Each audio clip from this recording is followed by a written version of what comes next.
Sir voice పెంచారు అంటే ఎక్కువ సార్ ఏడుస్తున్నారు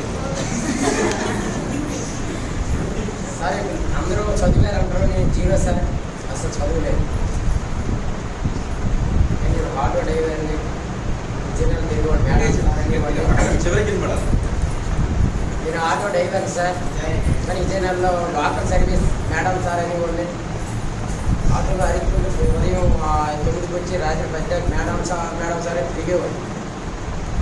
తిరిగి నాకు వెనక ముందు ఉండేది సార్. ఆటో నుంచి చేసుకుంటే రాగానే అన్నీ నేర్చుకుని సార్ తెలిసి అన్నీ చేసి కూడా ఇంకో వాసని డాక్టర్ నా గురువు మంచి ఆ డాక్టర్ గారికి ఆర్ఎంపీ డాక్టర్ 1000 కోట్లు ఉన్నాయి పప్పరా సార్